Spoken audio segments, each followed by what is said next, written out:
Hello বন্ধুরা, আশা করি আপনারা খুব ভালো আছেন আর আমিও খুব ভালো আছি। আমার একটা নতুন ব্লগ চ্যানেলে আপনাদের সবাইকে ওয়েলকাম। তো ছোটদেরকে আমার অনেক ভালোবাসা, বড়দের প্রণাম। তো আমরা এই শুরু করছি ব্লগটা সকালবেলার থেকে। আর সকলকে জানাই গুড মর্নিং। আর আমরা এখন চলে যাচ্ছি ঘুরতে একটু।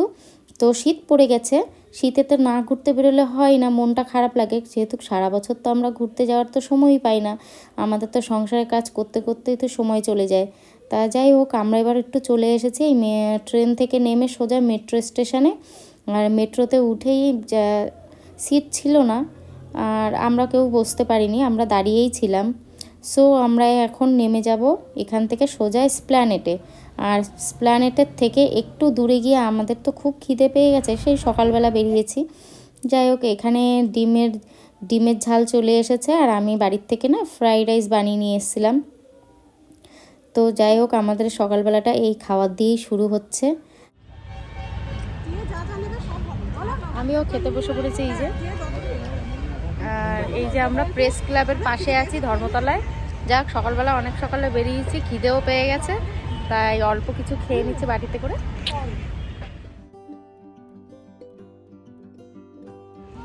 আমরা প্রেস ক্লাবের সামনে, এই দেখো, আর এই দেখো ফলের দোকানে চলে গেছে ফল।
যাই হোক, সঙ্গে এবার নিয়ে নেওয়া হলো কলা, নিয়ে আমরা বেরিয়ে পড়লাম।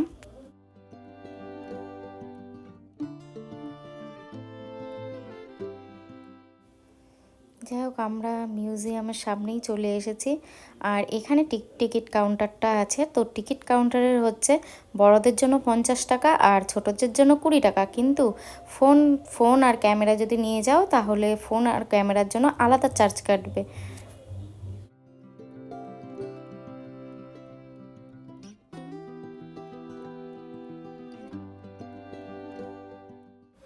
যাই হোক, আমার বরটা না কোন দিকে যেন হেঁটে চলে গেল।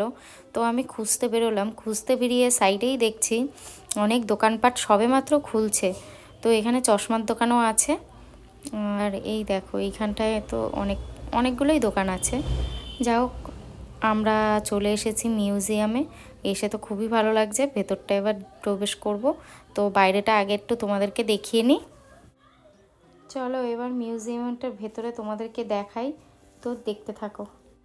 এর ভেতরের যা জিনিস আছে, বাইরের থেকে নানান জায়গার থেকে এগুলো সংগ্রহ করে এখানে রাখা হয়েছে।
এটা হচ্ছে মিউজিয়ামের ডান দিকে, এটা হচ্ছে ভারহুট গ্যালারি। তো এখানে ক্যামেরা অ্যালাউড নয়, তো যতটা দেখাতে পাচ্ছি ততটাই।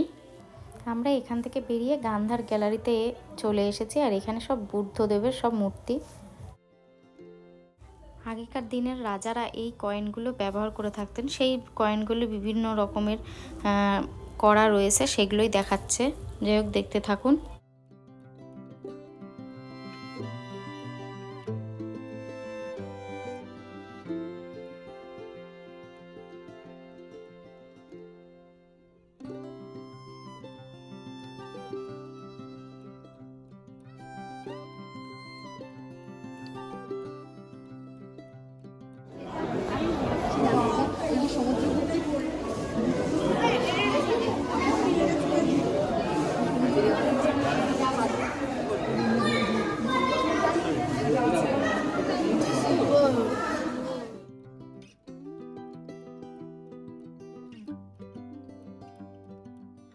এবার চলে আসবো আমরা, এই যে এদিকে হচ্ছে কীট পতঙ্গ ছিল আগেকার, এই যে সমুদ্রের নিচে কি কি ছিল জীবজন্তু, সেইগুলো আমরা দেখতে চলে এসেছি। অনেক রকমেরই ছিল, এই যে দেখতেই পাচ্ছেন। আর যতটা পাচ্ছি আপনাদেরকে দেখানোর চেষ্টা করছি।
যাই হোক, কলকাতার এই মিউজিয়ামে এসে এতটাই ভালো লাগছে বাইরেটা দেখতে, সত্যি সব কষ্ট যেন সার্থক হলো।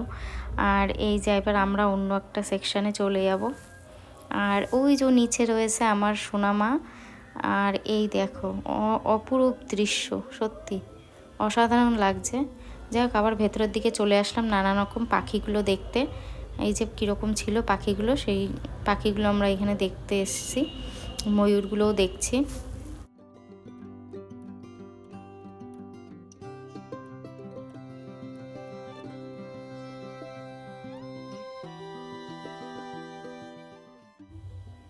আগেকার রাজারানীরা ব্যবহার করত বস্ত্র, সেই কাপড় চোপড়গুলোই এখানে সংরক্ষিত করে রাখা রয়েছে। তো আমরা সেগুলো এই যে দেখে এবার এদিক থেকে সরীসৃপ প্রাণীর এই যে সেকশানে আমরা চলে এসেছি। এখানে অনেক ধরনের সরীসৃপ দেখিয়েছি আপনাদেরকে। যাই হোক, এবার আমরা বেরোনোর পথে বেরিয়ে পড়ব। এবার আমরা চলে আসব তারামণ্ডল দেখতে। তো তারামণ্ডলের পাশে আমরা বসেছিলাম। আর এই দিনটা এতটাই ভিড় ছিল, আপনাদের কি বলবো। এই যে চলে এসেছি। আর আমরা এই যে সামনের দিকটা না কত সুন্দর, আর ভেতরের দিকটা এই দেখুন। তো আপনারা কিছু মনে করবেন না, ভেতরের দিকটা না দেখাইনি, ওখানে ক্যামেরা অ্যালাউড নেই। তো আপনাদেরকে এখানে এসেই দেখতে হবে। আর আমরা পাশে না এখানে একটা চার্চে চলে এসেছি। তো আমরা ভেতরের দিক প্রবেশ করব না, আমরা বেরিয়ে এসেছি স্টেশনের দিকে, শিয়ালদা। তো আমাদের ট্রেন টাইমটা না অনেকটাই, মানে প্রথম ট্রেনটা আমরা ছেড়ে দেওয়ার পরে পরের ট্রেনটা আমরা ধরবো। অনেকটাই রাত হয়ে গেছে বাড়ি এসে ঢুকতে ঢুকতে। আর আমাদের ট্রেনটা না দৌড়ে গিয়ে ধরতে হয়েছিল, যেহেতু আপনাদেরকে দেখাতে পারিনি। তো ট্রেনে এতটাই মারাত্মক ভিড় ছিল। আর আমাদের বনগাঁ ট্রেনগুলো তো খুবই ভিড় হয়।